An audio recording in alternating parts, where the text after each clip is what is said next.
Bismillahirrahmanirrahim. Assalamualaikum warahmatullahi wabarakatuh.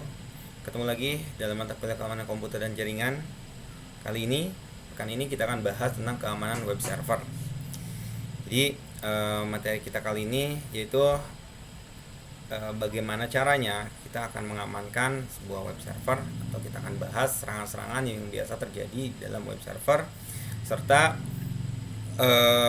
kerentanan-kerentanan apa saja yang ada dalam web server. Kemudian materi ini sebetulnya satu paketan, artinya satu paketan yang akan dibahas insya Allah pekan depan, yaitu atau kelanjutannya yaitu tentang keamanan web aplikasi. Materi sendiri saya ambil dari modul ini. Jadi masuk ke dalam komponen web hacking sebetulnya, bicara Google Web Server, Web Application Vulnerability, and Web-based Password Cracking Technique sebetulnya. Tapi saya bagi-bagi menjadi beberapa pertemuan, dan untuk pertemuan kita kali ini yang akan dibahas yaitu yang pertama dulu tentang keamanan web server. Oke, secara teori, web server dan aplikasi web memiliki resiko yang tinggi untuk dikuasai. Alasan utamanya tiada lain adalah karena yang namanya web server itu harus dapat diakses dan tersedia di internet. Web server tidak dapat diisolasi sepenuhnya karena pada saat tertentu harus tersedia untuk pengguna yang legal.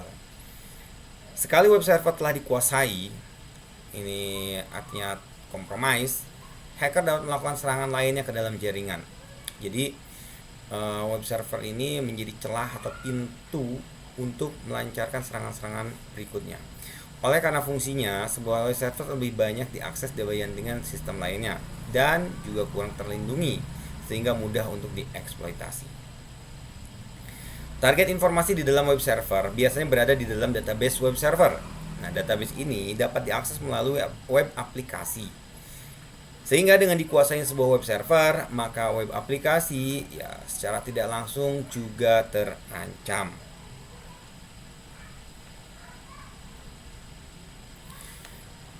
Baik, sebelum menjelaskan lebih jauh bagaimana cara melakukan hacking terhadap web server dan tentu saja bagaimana cara mengamankannya, ada baiknya diketahui terlebih dahulu cara kerja dari web server itu sendiri. Mungkin sudah sebagian orang tahu, khususnya orang-orang jaringan, bagaimana cara sebuah web server bekerja.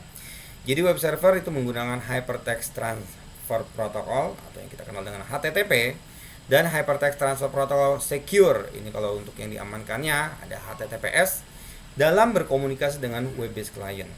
HTTP ini merupakan salah satu protokol pada layer aplikasi, yaitu dimana pada model TCP/IP maupun pada model 7OC layer.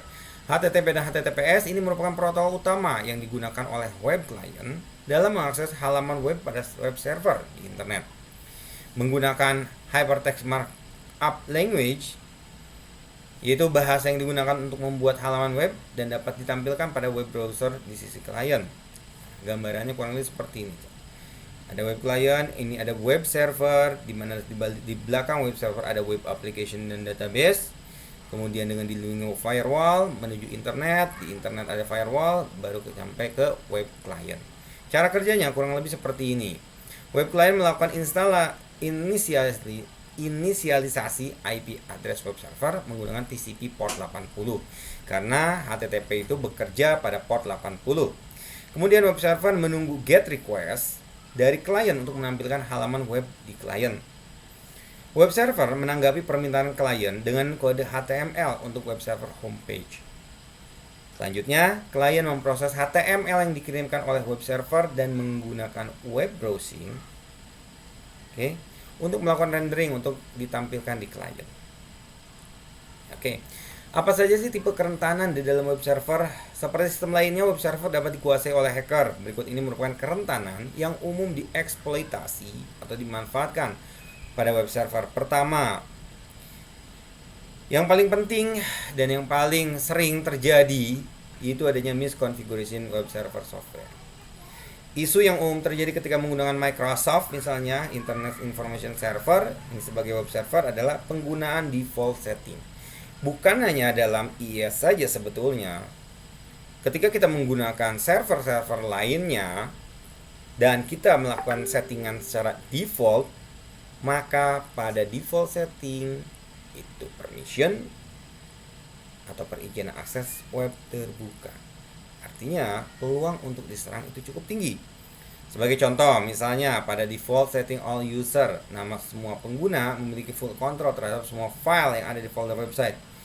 Dan sebagai konsekuensinya, siapapun yang dapat mengakses website, maka dapat pula mengakses dan merubah file yang ada di web.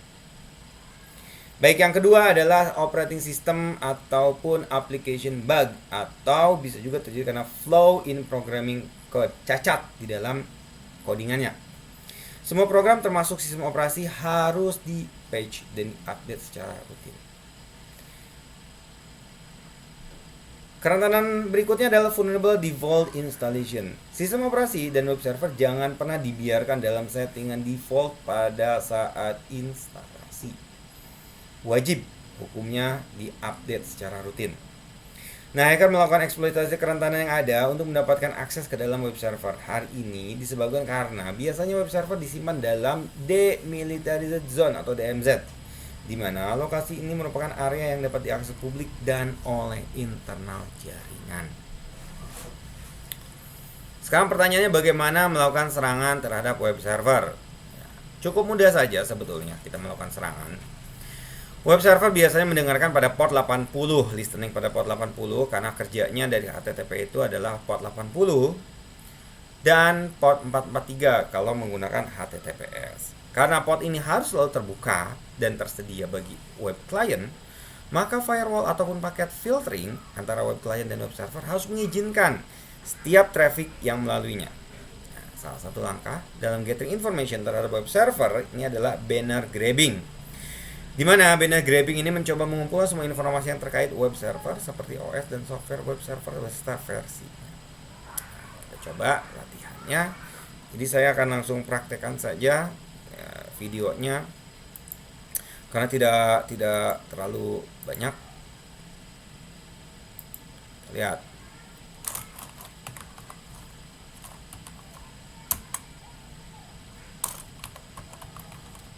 Oh, telnetnya belum aktif di sini.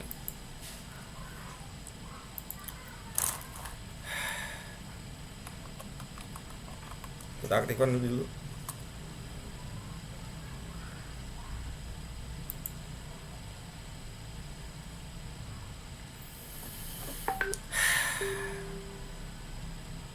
Mari kita aktifkan fungsi telnet. Karena mulai di Windows 7, ingat saya itu fungsi telnet sudah tidak ada, bukan tidak ada, melainkan dimatikan sama Windows, tidak secara default. Karena telnet sendiri sebetulnya berbahaya. Oke, kita telnet. Oke, apa yang kita akan serang? Pertama, IP config, kita akan coba. Ini saya masih menggunakan jaringan yang seperti di awal-awal, karena yang dijadikan target sekarang adalah ini server EHP 192.168.251.2. Oke, masih nyambung. Kalau kita tes,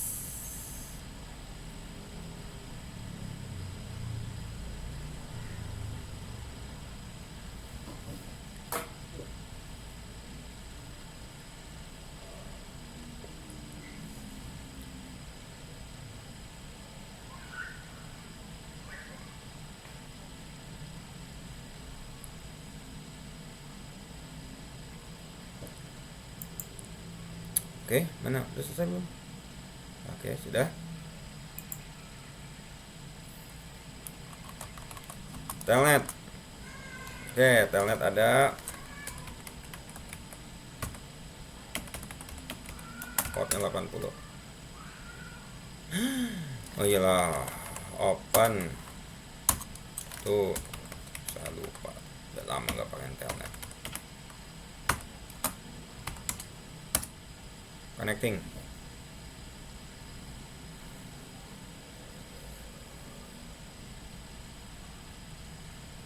Kita coba. Apakah dia mau?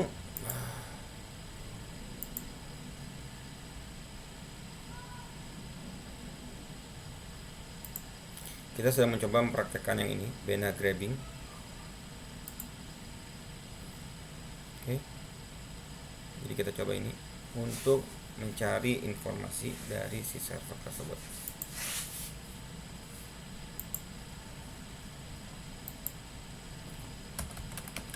Satu 168.251.2. Oke. Belum.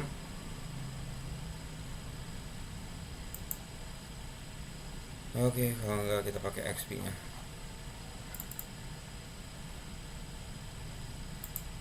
Oke. Kita lanjut sambil nunggu nanti.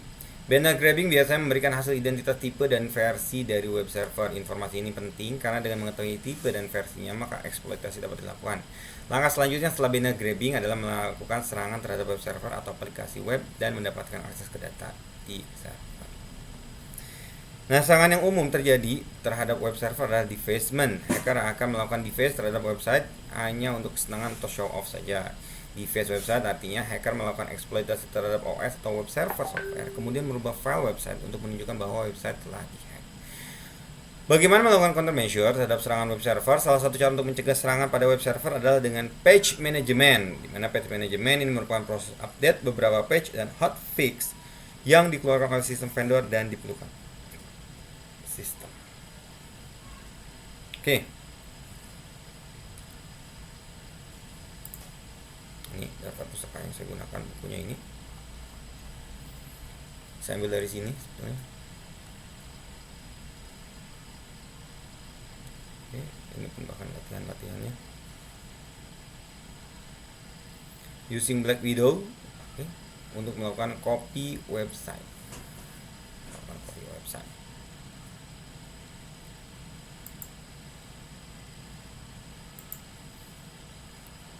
Kita tes.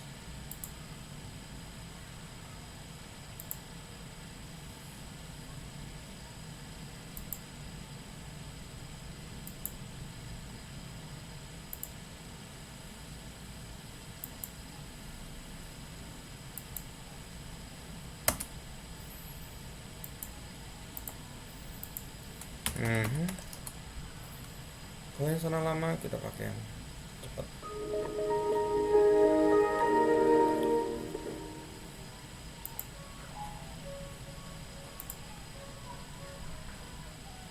Oke.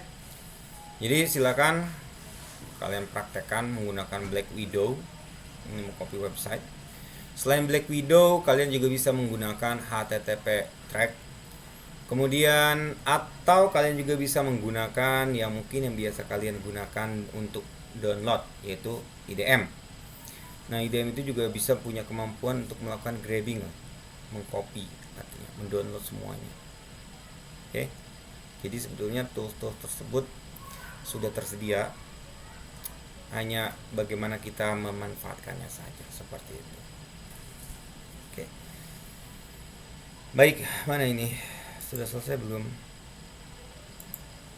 Oke, ini 1 2 udah. Welcome to Pixma Chip server. Oke. Udah ada loginnya. Ini belum juga servernya. Si talentnya kita coba pakai yang ini. Apakah dia mau? Telnet 192.168.2 titik titik 280. Oke. HTTP. Nah, kita pakai yang cepat. Oke, ini HTTP 1.1 get request server Apache, berarti ketahuan servernya Apache 2.4.18 Ubuntu. Nah, ini ada informasi berharga. HTML versi 2.0. Oke. Ini header udah kebaca. Oke. Jadi menggunakan banner grabbing ini, banner grabbing sebutannya, kita bisa mengetahui server yang digunakan. Ya, untuk selanjutnya ya silakan cari melakukan eksploitasi, bagaimana mengeksploitasi Apache 2.4.18 seperti itu. Oke, kemudian kalau untuk berikutnya mana ya? Bukan Paros. tadi pakainya Black Widow. Black Widow. Black Widow. Black Widow.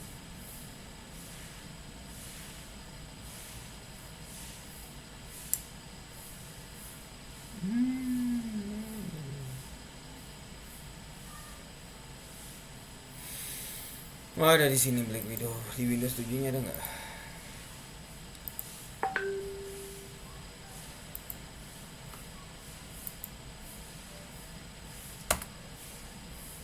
Ya, nggak mau dia ya. Kelamaan waktunya ya.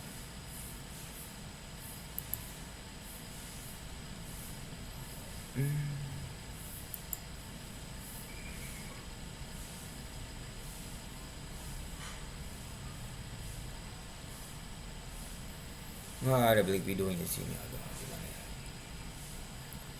Sebetulnya saya juga punya Black Widow, Black Widow.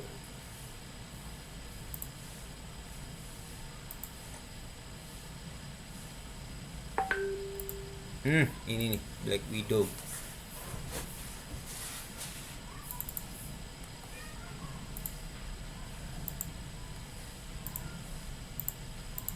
Mau tak dia? Black Widow. Oke dah, finish. Nah, tampilannya kurang lebih seperti ini. Oke. Di sini kita bisa melakukan grabbing, masukkan IP addressnya, masukkan websitenya yang ingin diambil, misalnya kita tes 25.2, coba jalankan, bisa nggak? Welcome to view source code, bisa baca. Oke. Scan. Download while scanning.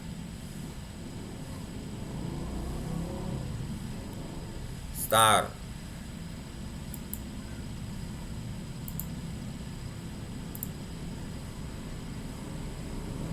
Download.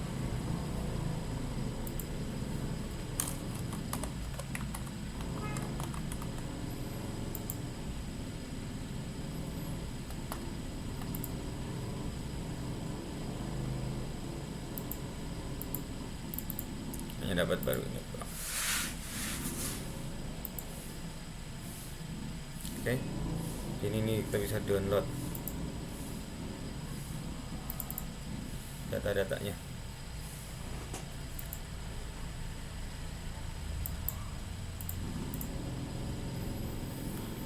Baik, itu yang bisa kalian praktekkan karena ini cuma isinya hanya indeks HTML saja, tidak terlalu banyak, servernya kecil. Bisa kalian praktekkan di server-server yang lainnya seperti itu. Oke. Baik, itu saja untuk materi kita pekan ini, bicara tentang keamanan web server. Insyaallah lanjut di pertemuan pekan depan. Itu kita bicara tentang vulnerability web application. Itu nanti ada bahas tentang macam-macam web application-nya, walaupun ada juga pakai Akunetic misalnya.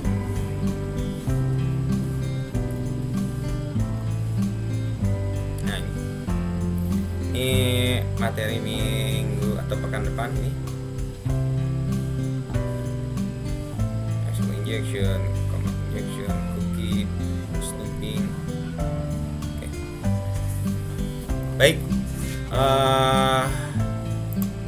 saya akhiri saja pertemuan kita kali ini. Kurang lebihnya saya mohon maaf. Seperti biasa, kalau ada yang tertarik dengan modul-modul ya, lengkapnya, silahkan dengan ke saya. Akhir kata, billahi taufiq wal hidayah. Wassalamualaikum warahmatullahi wabarakatuh.